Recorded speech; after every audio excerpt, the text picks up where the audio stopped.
Good morning, everyone. I am Dr. Saptarshi Banerjee. I am the 5th generation homeopath of a distinguished family of homeopathy. I'd like to share with you today the different varieties of cough sounds. Now, my granddad used to say that you don't have to ask the patient when you get a cough. You have to hear him and prescribe. And that's what I want to share with you, that hear the patient, what he is coughing, and prescribe on the basis of that. I've inherited this treasure from my ancestors, and today I'd like to present to you the different varieties of cough sounds which patients present to us. So my friends, is a very interesting Indian drug which I'd like to share with you. That is Cassia sophera. Cassia sophera is an Indian drug which has been used in Ayurvedic literature for a very long time. Cassia is Cassia. And in Cassia, one of the very interesting thing is the cough always precedes the asthma. So how will you get that?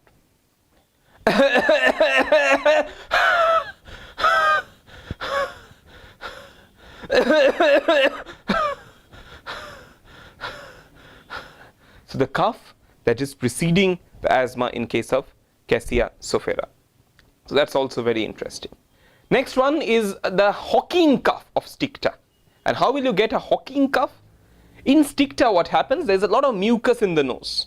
And from the nose there is a post-nasal dripping. So whenever the mucus reaches the throat, he hawks it out. And they hawk it out. So the hawking is accompanied with the cough. And they hawk it out. And whenever they hawk it out, they get the cough with that. That is a typical cough of Sticta. The cough quantity or the cough proportion is not so much. The hawking is more important. And they hawk it out. That's typical of Sticta. Next, my friends, we have two very interesting medicines.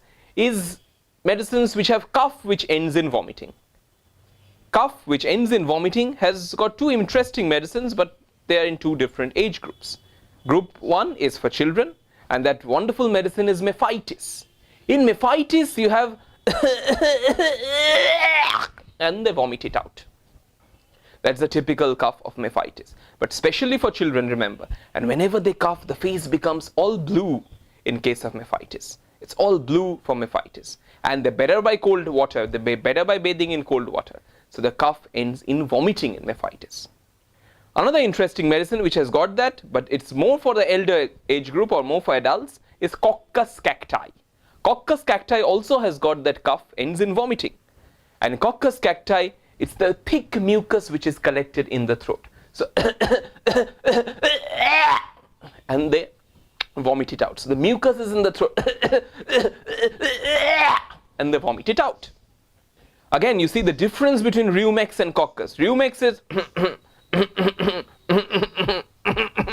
is a tickling in the larynx, but there is no mucus. In Coccus, there is also tickling, but there's a lot of mucus in the throat. And they vomit the mucus out. That's typical of Coccus cacti. So you see, just hearing these coughs and you can come up with a medicine. Next one I'd like to share with you a few very interesting medicines. Many times patient will tell you that whenever they cough, it's just stop. So cough in one paroxysm. Gap. Gap. Gap. So cough in one paroxysm. And we have that in Calcaria cough, where you have cough in one paroxysm. Next, we have cough in two paroxysms.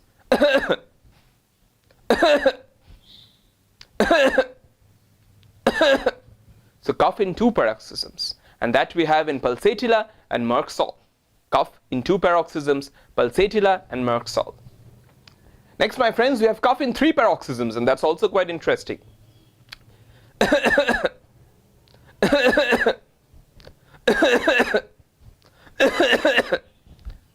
So cough in three paroxysms, and that's the cough of Cuprum metallicum, where you have cough in three paroxysms. And very interestingly for Cuprum met, do remember the cough is always better from cold drinks. So cold drinks makes the cough better. That's a very important for your Cuprum metallicum.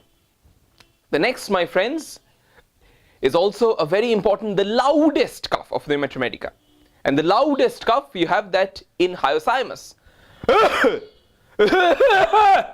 And you can hear it almost from outside the room. You can hear it from outside the consultation room.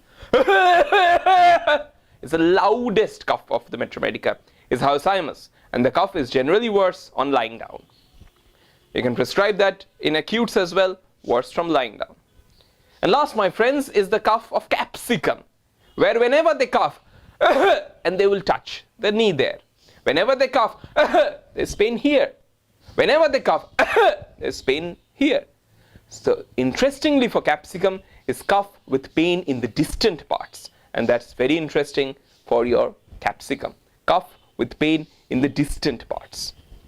So that almost sums up the coughs we have learned, and I'll just do a quick recap so that you can be absolutely clear. I shared with you the cough of anti-Mars and idiodiction,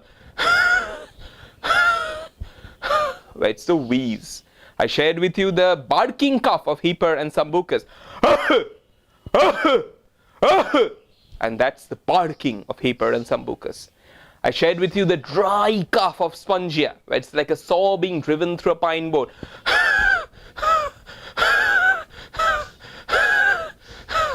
That's the typical of Spongia. I shared with you the tickling cough of Rheumex.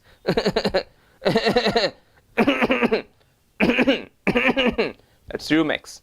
I shared with you the paroxysmal cough of Corallium rubrum. That's typical of Corallium. And Drosera as well. I shared with you the cough precedes the asthma of Cassia.